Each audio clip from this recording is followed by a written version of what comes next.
Good evening, good day. How are we all doing? I hope we're all keeping fit and well and following the advice that we've been given in the light of the constantly changing environment that we're living in. Now, today's Facebook Live was really about how to deal with negative feedback, particularly when you're at work, for example. How do you deal with that? And I'm just going to cover those tips very, very briefly, because I think as well as it being about dealing with negative feedback, it was also going to be about mindsets and how to deal with mindset. And to me, I don't know about you guys, but I feel like how we sort of steel ourselves and adapt our mindsets in the light of these constant changes that we're going through and these big adaptations we're all having to make in our life. I think that's a pretty important topic to cover. So we'll cover the piece about feedback. So basically, I think, as I've said before, when you're getting feedback at work, remember it's a two-way conversation. Sometimes we can feel like, oh, I'm getting this feedback and I just have to sit and listen. Yes, actively listening and being relaxed, taking a deep breath and listening to what's being said, but not reacting. Maybe writing down some points as you go along so you don't forget what's been said. Writing down any questions along the way so you remember to ask them, because sometimes when we're a bit stressed we can get overwhelmed and forget to ask those important questions. So in terms of feedback, yes, active listening, try not to take things too personally, asking questions and remembering that this is really in the work environment, but I guess you could use it in relationships as well. But try not to take things too personally, because it's just another person's viewpoint. And if it is feedback at work and it is a bit negative, then remember, this is a two-way dialogue. This is an opportunity for you to learn and grow. And if you feel that you've got a good relationship with your boss, that you've got a fair boss, you're working for a company that you like, then feel free to ask questions. Prepare yourself before you go in. Hopefully, before you go in, you will have had some kind of review document or some sort of review tracker that will illustrate some of the areas that you're going to cover. So deep breaths are really important. Finding a mutually convenient time to have that conversation is important, and making sure that the conversation really sticks to how you show up in your role, what you do in your role, and it isn't about personal criticism. Now, we all have behaviours that we default to, and we all have behaviours that we default to under stress. So sometimes those stress behaviours can come to the fore when we are under a little bit more pressure. They can become exaggerated, and sometimes even our strengths can become exaggerated. So for example, I'm quite a fast worker. I move at quite a fast pace. You probably notice I talk quite quickly. Now, sometimes I have to learn to slow that down, and that's something I've learned through reviews in the past and things like that. So it's important to make sure you get hold of any documentation, you read through it, you ask questions, you prepare, you take a deep breath, and make sure if you don't understand something, ask for specific examples. So those are just a few tips on how to deal with feedback at work. But really what I wanted to cover tonight, in a bit of a switch myself, was the difference between a growth mindset and a fixed mindset. Because I think at the moment, I talked last night on my live about things that we can control and influence and things we cannot control and influence. And obviously, as you know, there's a lot that happens in the world, full stop, that happens in our lives, full stop, that we cannot control. We can make our best efforts to set goals, to set plans, to set intentions, to take action towards the things that we want in life. But sometimes things happen, and I think we're in one of those phases now globally where it's change, but change on an unprecedented level and an unprecedented pace of change, which means that the ability for us to pivot, and I used that word last night in my Facebook Live. If you think about a basketball player, the ball's going that way and then they pivot and switch, or a football player will pivot. It's those little adjustments and micro movements that you can make, those things that you can do to switch your mindset between being a very fixed mindset and a growth mindset. Now, you might feel that this is quite difficult at the moment, but there are things that we can do whilst we take stock of what's happening around the world. Hello, Andrew. We'll have to have a virtual beer soon because I don't know if we'll be able to go out for a drink. Sorry about that. Anyway, fixed mindset tells us that what we tell ourselves when we're in that fixed mindset is that I'm either good at something or not.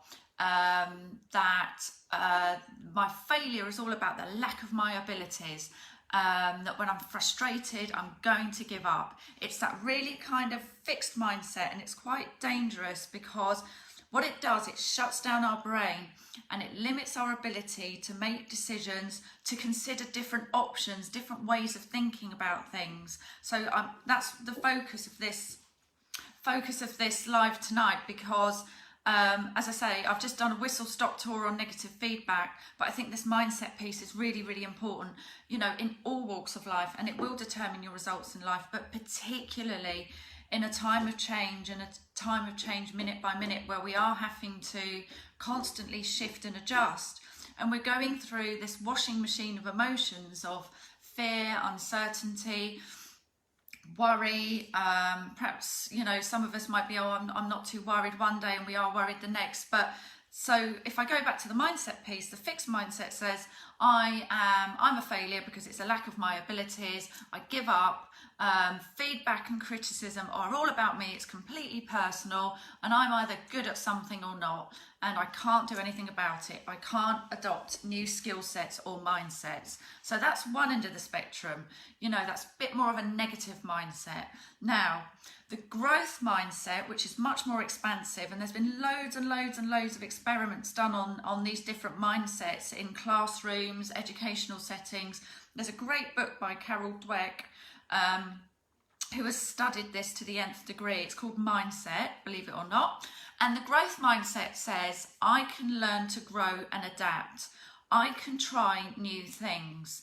My efforts and my attitude are not determined by my abilities, but I can flex my effort, I can flex my abilities, I can learn, I can grow. I'm inspired by the success of others. So it's a much more open way of looking at the world.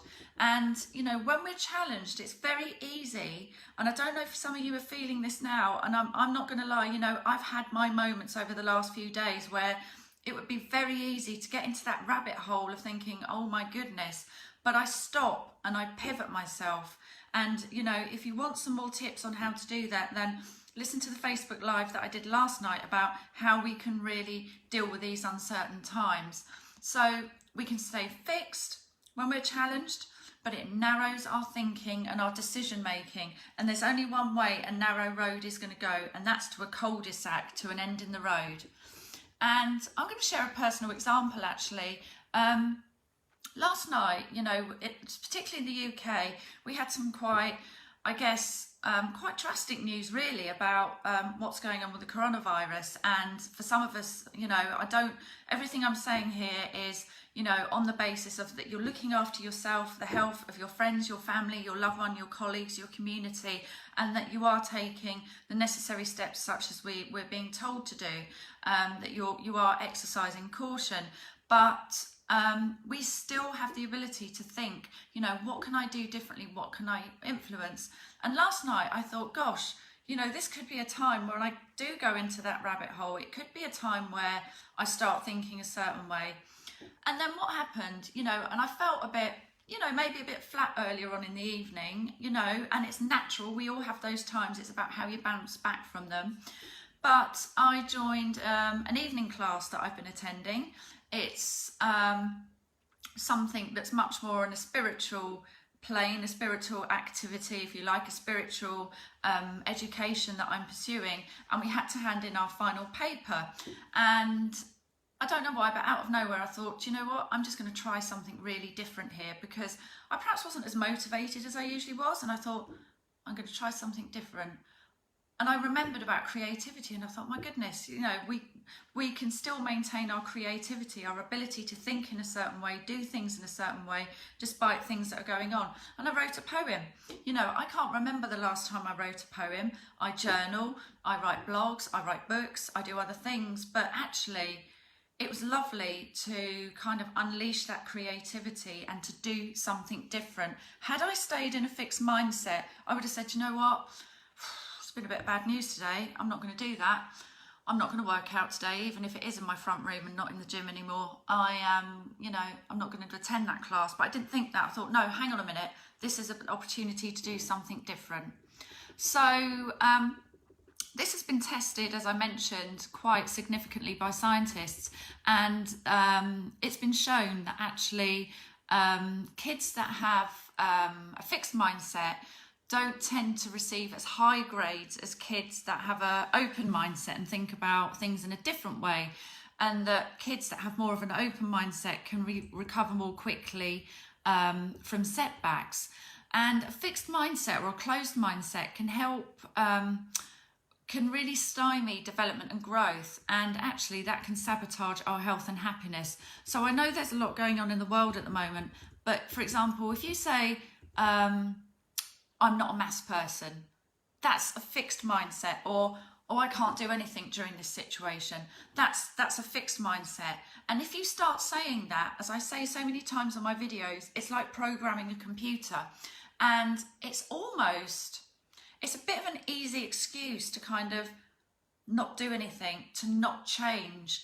Or maybe it's an avoidance tactic. So if you say, I'm not very good at maths, it's maybe a distraction technique or an avoidance technique not to practice your maths. And even though you might feel, well, perhaps I'm not very good at maths, you might have some failures or some bumps in the road while you're learning. In the long run, your ability to learn, grow and develop new skills will grow and grow and grow.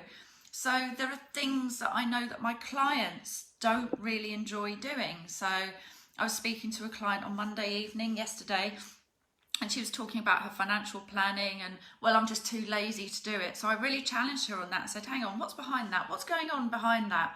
And she's now adopted a mechanism and a way of going, right, okay, how can I learn? How can I grow?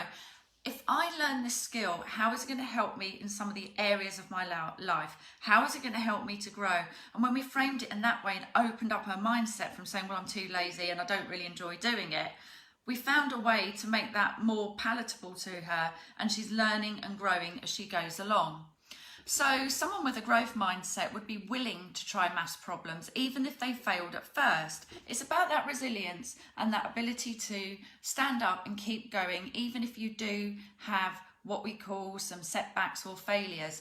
And I think there's lots and lots of different acronyms for the word fail. And I think there's something like another opportunity to learn. I can't remember them off by heart. There is one that I mentioned the other week called Forget About It, Loser, which, as long as you're not being mean to yourself and saying it with your smile on your face, I guess is okay. But it's an opportunity to learn. So find your own acronym for fail, because actually sometimes our greatest successes come from when things haven't quite gone the right way. And again, the reason I'm sharing all these mindset techniques and tools this evening is because, yes, I covered the negative feedback piece earlier, but this is really about how can we continue to have some influence about what is going on with us, what's going on in the world, and how can we use that to help other people, our family, our friends, our community. And I'm seeing some great examples of that. It's fantastic. I know a lot of people, for a lot of people, it is distressing. It's a difficult time. We're worried. But, I'm seeing all sorts of people going, do you know what? I can't do it this way, but I'm going to do it this way. So, for example, fitness trainer that I go to, group exercise, already the stuff's online. I'm going there after I've done this Facebook Live. She's going to give us equipment that we can take home, and she's got her classes planned out to be broadcast online, so that and on a platform where we can all still interact with each other and talk to each other, take the mick out of each other. Not really, I mean, enjoy each other's company, but we can still enjoy that despite what's going on. It's about thinking outside of the box, if I can say that. It's about not being defeated by things that are going on. And I know it's difficult, and I'm not trying to trivialize what's happening. And, we do have to take care of our friends and family, but maybe it's about thinking like I did last night, oh gosh, it's been a bit of a funny day, but I knew that was change, and change makes us feel unsettled, because as humans, we really, really, really love certainty. Our brain rewards certainty, and we're living in a time where we don't have much of that. So really, it is about how we can empower our mindset. And as I said, I thought, no, I'm going to this class because what will I learn today? And I engaged with a group of people that are now I consider to be very good friends and a part of my network, and we're all helping each other, getting in touch with each other on Zoom, on webinars, to give each other a boost along the way. And that wouldn't have happened maybe if we hadn't all gone to that group last night, and it unleashed some creativity in me. And you know what I thought? I thought, my goodness, when was the last time I did something really creative and really different? And it's because I had time to think about it and adapt my mindset. So I know that this is a difficult time for a lot of us. I know it's challenging, but how can we at least try and shift a bit, pivot, and think about what we can do with the current situation as it is?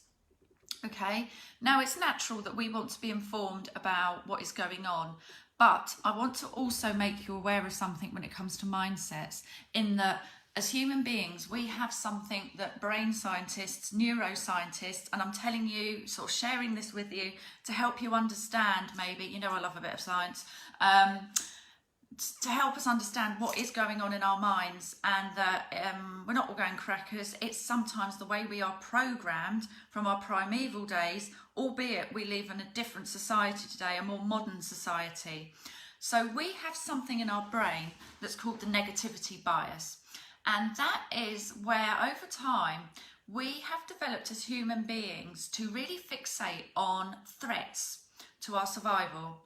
Now, obviously at the moment, there is a very real situation going on at the moment, but this negativity bias is in a deep recess in our brains. And I would imagine that for a lot of us at the moment, that negativity bias in the back of our brains that can give it sort of lead to creating this closed mindset is really going into overdrive, and it creates a lot of horrifying mind movies, simulations of a future where every single thing that could go wrong does go wrong. Now, I know it's challenging, but I also know that our governments, whatever you might think of them, are doing their best to deal with a difficult situation.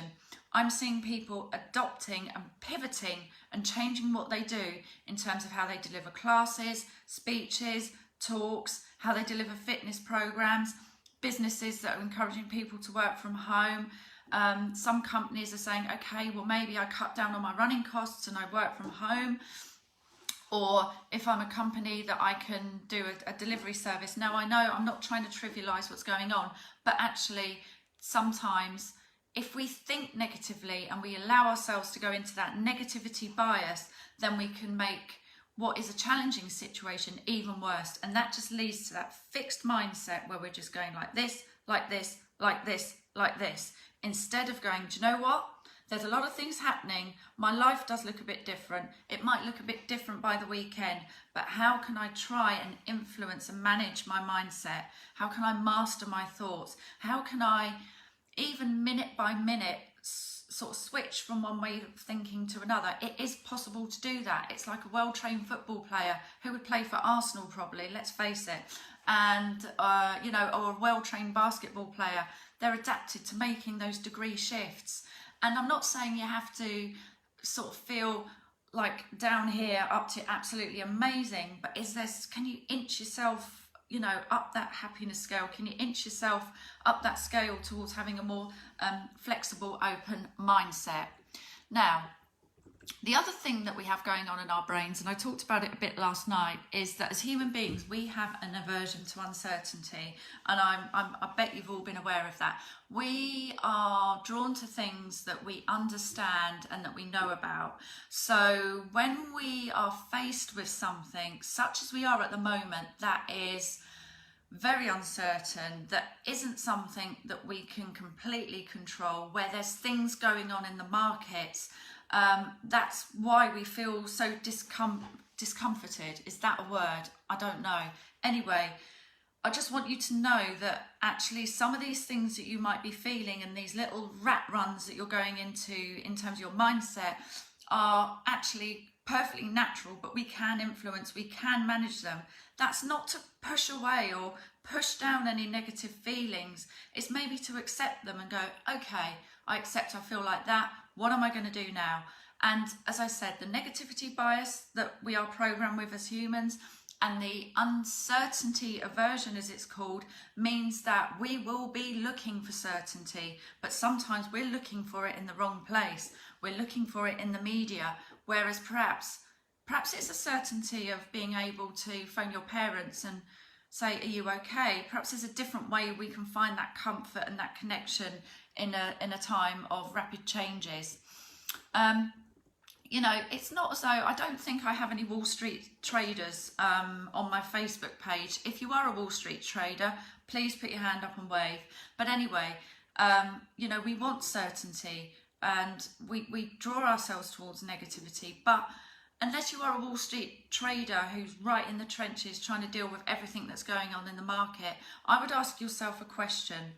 I would ask yourself how much you really need to know about what's going on today. Now, I am in no way saying ignoring news, ignoring what's going on, but what I am saying is please try and avoid analysing or ruminating, because that analysis and rumination of what's going on in the media, you know, that can really lead us to that fixed mindset, and it stops us growing, it stops us thinking outside the box, it stops us thinking, well, hang on a minute, I can't do this because, for example, I don't know, my gym is closed, or, you know, I can't do this activity. What else can I do?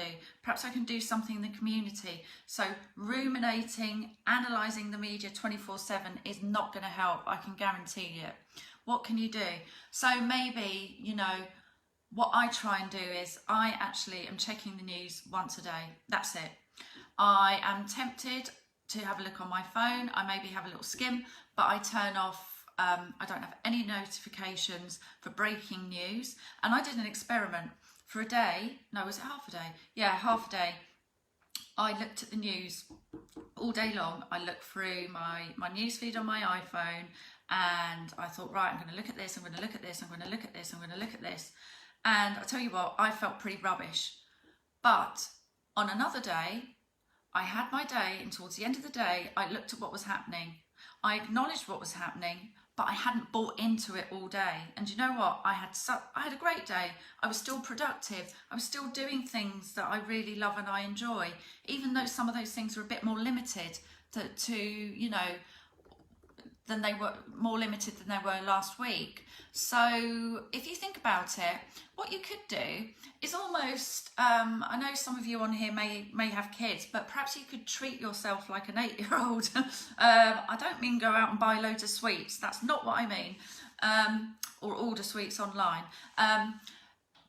So what I mean by that is, can you treat yourself like an 8-year-old? Would you give your 8-year-old younger self or an 8-year-old child completely unrestricted access to a smartphone and say, there you go off and read it? So would you give them that temptation? No. Now, I know a lot of parents that actually set limits on with their kids in terms of social media, to make sure that they get their studies done, that they're not too hooked on their smartphones. So can you do that for yourself? Can you treat yourself like an 8-year-old kid? Maybe play with it. I'm only saying that because I know I felt better after not being so absorbed in the news for that day. So I'm just asking you to ask yourself questions. I'm not asking you to completely ignore what's going on. I'm not asking you to feel comfortable all the time with what's going on. But what I'm asking you to do, or suggesting that you might want to do, is to allow yourself to continue to have that open, flexible mindset. We don't know everything. We don't know everything. And that's part of the problem with what's going on now, because the uncertainty of what's happening is mega feeding into that certainty that we want as human beings. And we just don't have that at the moment across a number of different factors. So it's really important that minute by minute, moment by moment, you pivot, stop, adjust your thinking. When it comes to the news, try the 8-year-old experiment. Try treating yourself like an 8-year-old and, you know, have a go. Spend spend an hour, half an hour looking at everything, you know, bad news wise, that you can find, or and then spend another day, the next day, with not doing that at all, with not avoiding the news, but maybe just checking in once a day. So I just want to show you, you know, I just wanted to outline today that as human beings, we are programmed in a certain way. It doesn't make us bad people. It doesn't make us unhealthy people. It's just somehow the way our brains have been programmed over time.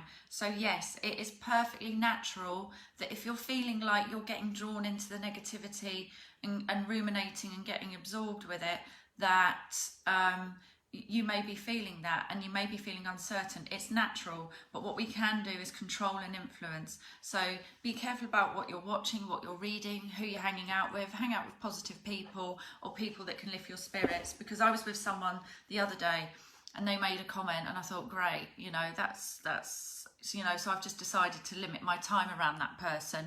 You know, this is all still about being safe and healthy, but not allowing ourselves to ruminate and worry about things that we really cannot control. So that's what I've talked about this evening. I did do a little whistle-stop tour of how to deal with negative feedback because I didn't want you to feel hard done by, but then I have pivoted myself in terms of talking about mindset, what a fixed mindset means, how that can limit and impact our ability to grow, develop, learn new skills, find different ways of dealing with a difficult situation. And if you want to try this stuff out, I tell you what, there's no better time than to try it out now. You know, and I know who I'd rather hang about with. I'd rather hang about with people that are kind of, okay, you know, I am, you know, that's not to dismiss your feelings or other people's feelings. By all means, be there, listen, get help, speak to somebody if you need to.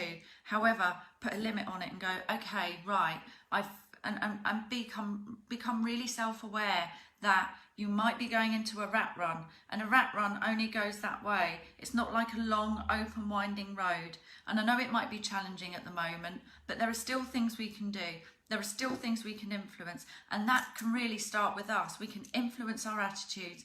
We can influence our thinking by the words, the mindsets that we choose to use. So there we go.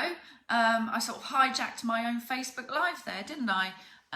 In terms of starting off on feedback, but talking about mindset, because I just think, you know, this is something that's really critical over the coming months. Yeah, there probably will be times where it is frustrating, and I'm a great believer in, you know, we do have to face uncomfortable feelings sometimes. It's not about pushing those things away, but then it's about, okay, so how can I think differently, do differently, act differently? What can I do for myself that's going to help me to stretch and grow in a different way? So there you go, mindsets on a Tuesday, no less. So I hope you're all keeping safe and well. I will be doing another Facebook Live next Tuesday, unless I feel inspired to do one before then. I'm more than happy to do that. If people are feeling, you know, if you're feeling a bit teased off, or there's a particular topic you want me to cover, then please just shoot me a message on Facebook. If there's a particular subject you'd like me to look into, or a particular technique that can help you with a challenge you're facing at this time, I'm more than happy to sort of dip in and do the odd video in addition, so you can watch that and maybe learn something from, you know, how we approach what's going on at the moment. But the tools I'm sharing with you, particularly important at the moment, but they will carry you through in your career, your personal life. It's always about asking questions rather than limiting statements such as I'm no good at this, I'm no good at that. It's about how can I do this? What can I do differently? So wherever you are in the world, I hope you're staying safe, and I look forward to catching up with you soon on another live. Take care. Bye.